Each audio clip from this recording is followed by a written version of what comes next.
네, 뉴욕 에르메스입니다. 자, 미국에 이 50개 주가 있어요. 50개 주의 이름을 50개가 있는데 그 뜻을 다 알고 있는 사람은 아마 손꼽을 정도로 적을 겁니다. 근데 이제 하나의 그 방법이 있어요. 특징이 있어요. 그러니까 잘 이렇게 구분해 보면 두세 가지의 구분법이 있습니다. 이름을 명명할 때 그러니까 1600년대 이전에 온 인디언, 그러니까 네이티브 종족들이 만들어 놓은 언어를 그 지명을 그대로 차용해서 쓰는 스테이트가 있어요. 그런데 그 스테이트 수가 거의 절반 가까이 됩니다. 다시 말해서 네이티브 언어를 지명을 그대로 사용해서 쓰고 있는데 그 뜻을 모르고 뜻 자체는 모르고 그냥 그대로 쓰고 있는 스테이트가 한 45% 된다 이 말이야.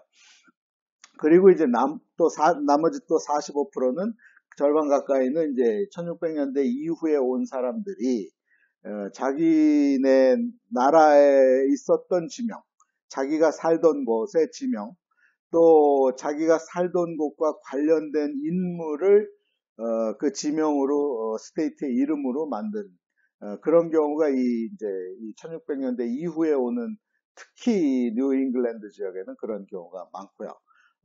그리고 이제 또 하나 구분법은 자, 미국이란 나라가 역사를 그래서 이해를 해야 되는데 미국이란 나라를 정식으로 이제 개척을 해서 국가로 만든 것은 이제 영국에서 건너온 사람들이 이제 독립선언을 하고 미합중국이라는 나라를 지금 USA를 만들었지만 그들이 이 미 대륙을 탐험하러 올 때에는 영국에서 제일 먼저 온 게 아니라 서너 나라가 겹칩니다. 제일 먼저는 사실은 크리스토퍼 콜럼버스 1492년에 스페인을 떠나서 이 인디아를 가보겠다고 한 것이 결국 도착한 것이 플로리다 남쪽에 이 중앙 아메리카 쪽을 도착한 거 아니에요?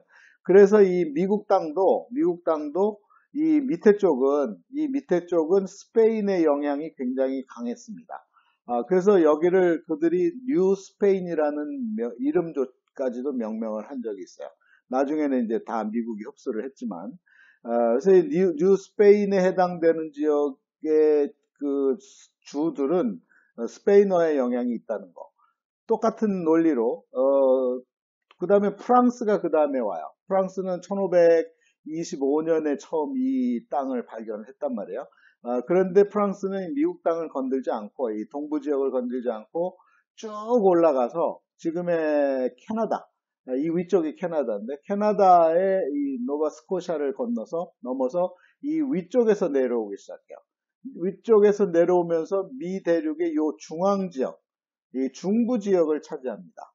중부 지역을 차지하기 때문에 그리고 당연히 카나다. 이 캐나다와 접경되어 있는 미국의 주들은 프랑스어의 영향이 있다는 거예요. 그래서 그게 하나의 이제 차관점이고, 그 다음에 이제 이 동부 지역이 이제 드디어 이제 영국하고 네덜란드가 와서 개척을 하는데, 그래서 영국 사람들이 와서 개척한 이 땅을 갖다가 뉴 잉글랜드라 그랬어요. 그러면 프랑스는 또 여기를 뉴 프랑스라고 했습니다. 자기네 마음대로 뉴 프랑스라고 했고, 영국은 뉴 잉글랜드라고 그랬고, 그리고 그 밑에 이제 여기 특히 뉴욕은 뉴욕 요 3개 주 일대는 또 누가 와서 개척을 했냐면은 네덜란드가 영국보다 앞서서 네덜란드는 1609년에 뉴욕에 도착을 했고 영국 배는 1620년에 요 매사추세츠에 도착을 하거든요. 그래서 먼저 온 네덜란드는 이 지역을 뉴 네덜란드라고 이름을 했어요. 다 자기네 마음대로 다 정한 거예요. 그 후발주자가 있어요. 스웨든이 오죠. 독일도 오지만 스웨든이 와가지고 특히 뉴저지 지역 일대를 뉴 스웨든이라고 자기네 마음대로 명명을 한 적도 있어요. 그러니까 그렇게 오랜 기간 살지는 않았지만 그 사람들이 와서 이 지명을 정해 놓은 것들이 있단 말이에요. 그러니까 그런 것들을 대부분은 그대로 수용을 해서 썼기 때문에 미국 50개 주를 이해할 때 그거를 감안해서 보면은 굉장히 도움이 됩니다. 다시 정리하면 크게 두 구분으로 하면 초기에 그러니까 이 코쟁이들이 서양인 사람들이 도착하기 이전에 이쪽 아시아 대륙에서 한민족을 포함입니다. 우리나라 조상들도 넘어왔다 말이에요. 예맥족이 넘어왔습니다. 예맥족이 이 알류산 열도를 건너와서 이 미국 전역에 살았습니다. 실제로 살았고 그 지명 중에 그런 지명들이 발견이 되기 때문에 우리가 이 50개 주를 외우고 이해하는 데 있어서 상당 도움을 도움을 받을 수가 있습니다. 외우는데 도움이 됩니다. 자, 그럼 하나씩 보도록 하겠습니다.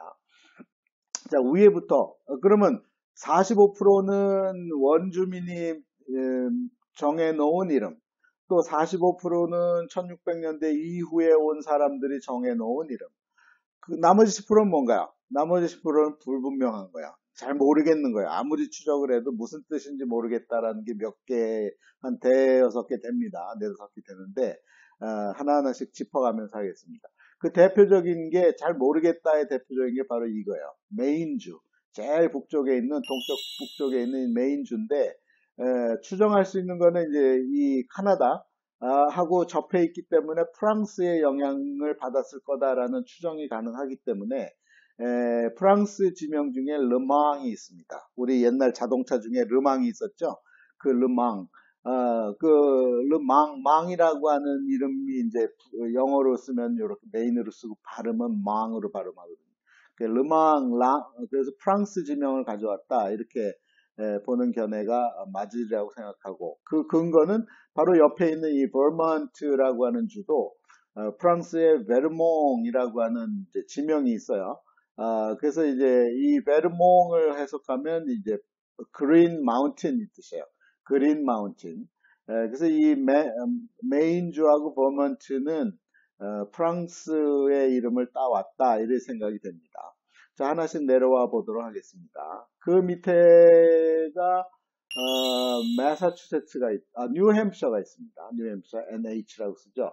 뉴가 붙으면 되게 치워져요. 왜냐하면 원래 지명 올드 지명에다가 뉴를 붙인 거니까. 그래서 뉴햄셔는 새로운 햄셔. 그러면 햄셔는 어디에 있었다는 뜻이죠. 어디에 있냐면 영국의 지명인데 영국의 영국이 토끼 모양으로 생겼잖아요.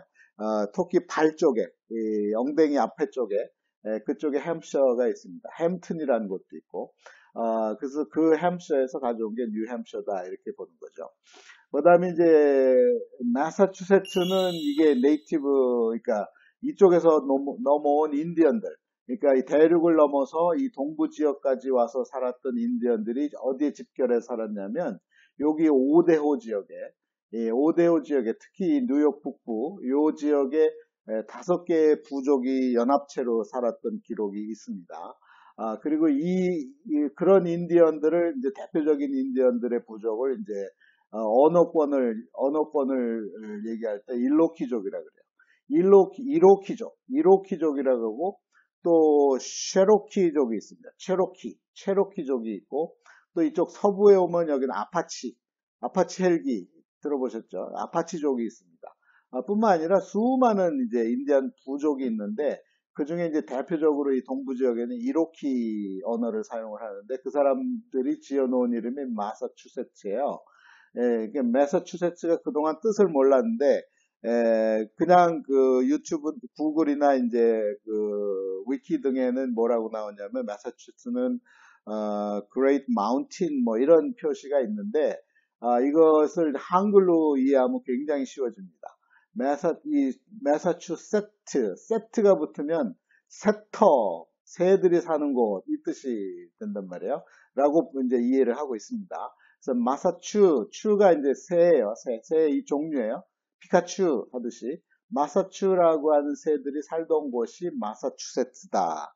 이렇게 이해하시면 아마 안 잊어버리실 겁니다. 마사추세츠는 마사추 새들이 살던 곳 이렇게 이해하시면 돼요. 100% 맞다고는 장담할 수 없는데 이해하는 데는 도움이 되니까 믿거나 말거나 그냥 알쓸 신잡으로 그냥 들어주세요. 그 다음에 근데 신빙성은 굉장히 높습니다. 신뢰도 있습니다.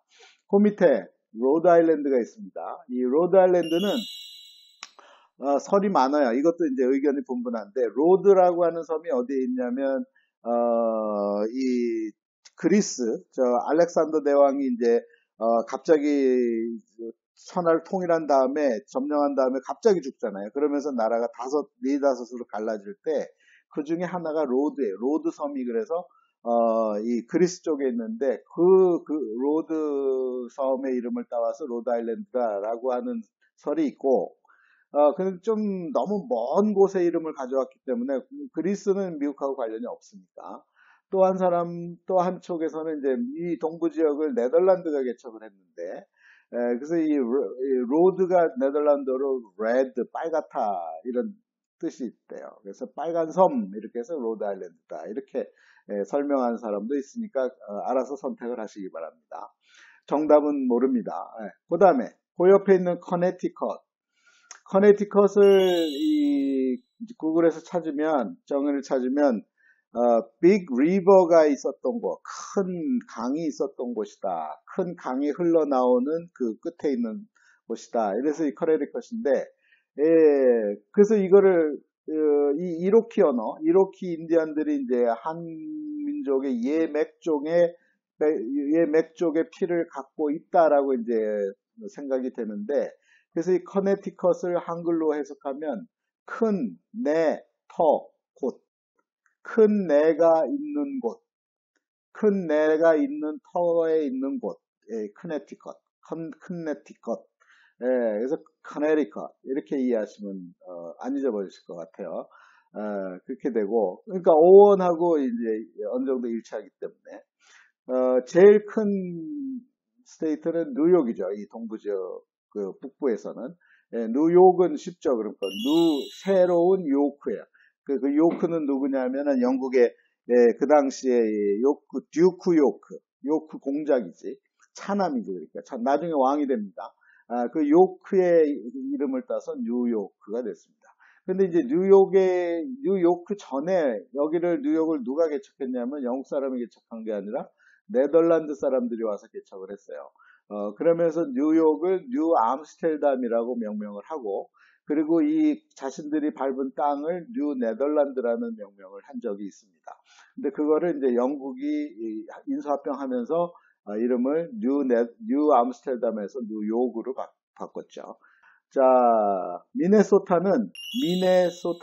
소타가 뭐냐면 거품이에요. 거품. 미네는 아까 얘기했죠. 미치올, 미역, 미더덕, 미나리 할 때 그러니까 물인데 어떤 물이냐면 소타, 거품 낀 물. 다시 말해서 이 물 여기 낙차가 심하기 때문에 물이 딱 떨어지면 거품이 쫙 올라오잖아요. 그것을 보고 아마 이름을 붙인 것 같아요. 미네소타. 거품이 있는 물의 뜻입니다. 여기가 어느 지역이냐면 시카고가 여기 있어요. 일리노이 위에. 바로 여기가 이제 미시간 호수거든요. 여기에 이제 그 시카고가 있는데 시카고의 뜻이 뭐냐면 시카고에는 뭐가 농사가 잘 되냐면은 이 아이다호는 감자지만 여기는 양파입니다. 양파가 얼마나 이제 뜨거운 햇볕을 받아서 농사를 거두어두지 않으면 막 썩기 시작을 하거든요. 그러면 얼마나 냄새가 심한지, 그래서 시카고 사람들은 시큼한 곳, 아주 시큼한 곳, 그래서 시카고라고 이름을 명명했다고 합니다. 그렇게 외워두세요. 시카고, 시큼한 곳. 위스콘신도 마찬가지예요. 원래 위스콘신은 WI가 아니라 M으로 시작했었대요. 원래 인디언들의 단어는 메시컨신 이렇게 돼 있었대요. 아주 메스꺼운 그 냄새 때문에 속이 메스껍다 그래서 메스컨신이 나중에 위스콘신이 되어버렸습니다. 위스콘신. 이 지역은 냄새가 지독한 곳 이렇게 보시면 돼요. 미시간, 물이 많기 때문에 미가 들어가면 물과 관련된다 그랬잖아요. 그래서 미시간은 미치간이에요. 미치, 물고기. 미치가 아까 얘기했잖아요. 미치는 물고기라 이 말이에요. 미더덕, 미나리 할 때 쓰는 말이고, 치는 갈치, 날치, 꽁치, 곰치 할 때 치예요. 간이니까 보관하는 곳. 자, 미국 이렇게 50개의 주로 되어 있습니다. 되어 있고 각 지역마다 특징이 있습니다. 북부 지역, 서부 지역, 남부 지역, 동부 지역, 그 다음에 중앙에 있는 지역 다 구분이 되어 있으니까 특징별로 외우시면 안 좋으실 것 같아요. 오래 했습니다. 여기까지 하겠습니다. 뉴욕입니다.